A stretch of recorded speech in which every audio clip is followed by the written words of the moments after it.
Next topic है moment of inertia. क्या है मोमेंट ऑफ इनर्शिया? तो moment of inertia in rotational motion is analog to mass in linear motion. That means जो role mass play करेगा linear motion में, वही role यहाँ पर मोमेंट ऑफ इनर्शिया प्ले करेगा रोटेशनल मोशन में। ठीक है। Then for a rigid body, moment of inertia is the sum of product of mass of particle with the square of perpendicular distance from the axis of rotation। यानी आप देखिए, ये एक मैंने रिजिड बॉडी बनाया है, उस रिजिड बॉडी को हम ये उसका axis of rotation and that body is rotated with angular speed omega. तो ये मास m1, तो जब ये पार्टिकल जब रोटेट होगा तो सर्कुलर मैनर में रोटेट होगा, तो इस पार्टिकल का perpendicular distance from the axis है r1। Similarly particle 2 perpendicular distance r2, ऐसे ऐसे जाते जाएंगे तो particle n perpendicular distance rn।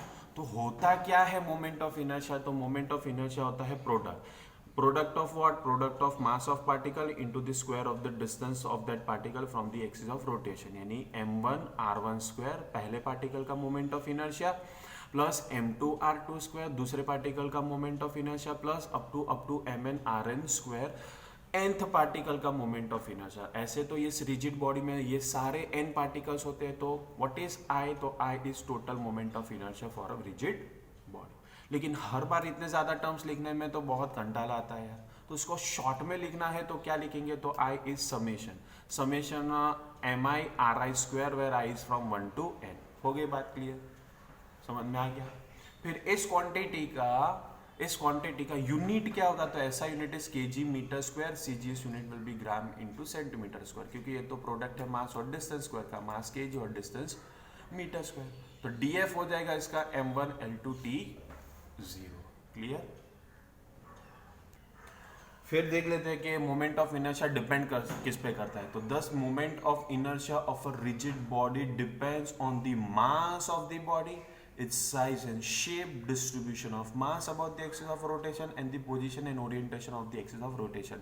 कितना बॉडी का मास है उस पर डिपेंड करेगा, बॉडी का साइज और शेप क्या है उस पर डिपेंड करेगा, फिर एक्सिस ऑफ रोटेशन के नियर बाय पर मास का डिस्ट्रीब्यूशन कैसा है उस पर डिपेंड करेगा, और एक्सिस ऑफ रोटेशन का पोजीशन है क्या, ओरिएंटेशन है, उस पर भी डिपेंड करता है मोमेंट ऑफ इनर्शिया। ठीक है? क्लियर? फिर एक नया क्वांटिटी सीखते हैं जिसको कहते हैं रेडियस ऑफ गायरेशन।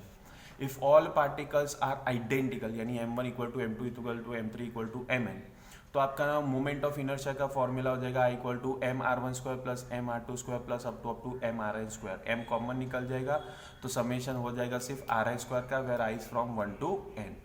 अब मैं क्या करता हूँ, इसको multiply divide by small n कर देता हूँ, that is number of particles. तो यहाँ पर मैंने मल्टीप्लाई कर दिया, यहाँ पर मैंने डिवाइड कर दिया है। ठीक है ना? तो ये summation of R I square that is I is from 1 to n upon जो n है इसे कहते हैं k square, where k is known as square of radius of gyration, square of radius of gyration. और ये जो है small m into small n, ये एक पार्टिकल का मास, ऐसे मेरे पास n पार्टिकल्स है, तो व्हाट इज दिस mn? तो mn is known as capital M, where capital M is known as mass of rigid body, mass of rigid body. ठीक है? अब देखिए आगे, तो I इक्वल टू इस mn को तो मैं कैपिटल M कहूँगा और ये पूरे टर्म को तो मैं k स्क्वायर कहता हूँ, बराबर। और k स्क्वायर है स्क्वायर ऑफ रेडियस गायरेशन, तो k हो जाएगा सिर्फ रेडियस ऑफ गायरेशन, बराबर है। तो k will be equal to root of summation R I square where I is from 1 to n upon n, बराबर। तो k होता है square root of mean of square of distance of different particles from axis of rotation. This is also known as RMS value. This is also known as RMS value. ठीक है? तो diagram से अगर हम देखने जाए तो ये है आपका एक्सिस ऑफ रोटेशन, ये है आपका रिजिड बॉडी का टोटल मास, उससे जो परपेंडिकुलर डिस्टेंस होगा, now that will be known as a k, where k is known as radius of gyration. It is ultimately one type of distance only, बराबर। तो उसको डिफाइन कर लेते हैं अभी क्या है। तो this radius of gyration of a body is defined as the distance from the axis of point mass whose mass is equal to the total mass of the body. एक एक्सिस से perpendicular distance है जो body का mass होगा, total body का mass, and whose moment of inertia is equal to the moment of inertia of the body about its axis. यानी इस body का मोमेंट ऑफ इनर्शिया वही होगा जो कोई बॉडी का एक्सिस से रोटेशन एक्सिस से जो पास होगा, और उस बॉडी का मोमेंट ऑफ इनर्शिया होगा वो सेम ही होगा, ठीक है। तो हमने अभी सीखा कि रेडियस ऑफ गायरेशन एक टाइप का डिस्टेंस ही है, ठीक है। चलिए नेक्स्ट हम देख लेते हैं पैरेलल एक्सिस थ्योरम, बराबर। तो उसको मैं डायग्राम से समझा देता हूँ। Consider this as a rigid body. Rigid body के सेंटर से अगर कोई एक्सिस पास होगी ना तो उसका मोमेंट ऑफ इनर्शिया हो जाएगा IC, लेकिन उसके जगह पर कहीं से भी दूसरा कोई एक्सिस पास होगा और वहाँ पर हमें जो मोमेंट ऑफ इनर्शिया फाइंड करना होता है दैट इज I। तो अभी मैंने ये एक्सिस लिया है इस रिजिड बॉडी के टेंजेंशियली।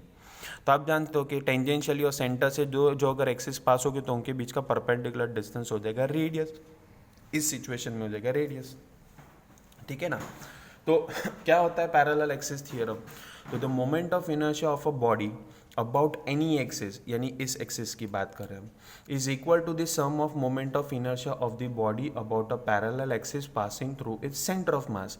तो इसका सम होना, ये एक्सिस का मोमेंट ऑफ इनर्शिया होगा sum of moment of inertia about an axis passing parallel to this and passing through the centre and the product of its mass and the square of the distance between two parallel axes, यानी I होता है IC plus MD square, where IC is the I is moment of inertia about any axis, IC is known as moment of inertia about center of mass, small m is known as capital M is known as mass of body, and D square that is distance between, यहाँ पे मैंने R लिया या तो आप उसको D भी लिख सकते हो, तो D is distance between two parallel axes। ये है आपका parallel axis theorem, क्लियर।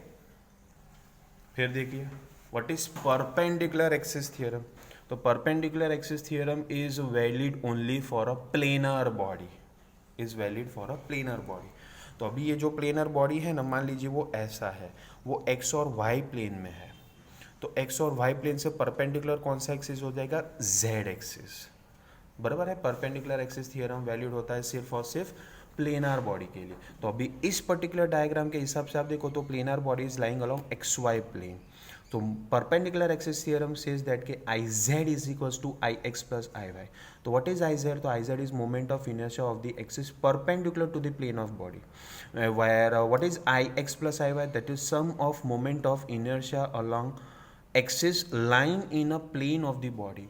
यानी परपेंडिकुलर एक्सिस थ्योरम होता है जो बॉडी लाई करेगा जिस प्लेन में, उससे जो परपेंडिकुलर एक्सिस होगा उसका moment of inertia is equals to sum of moment of inertia of that particular body lying on that plane.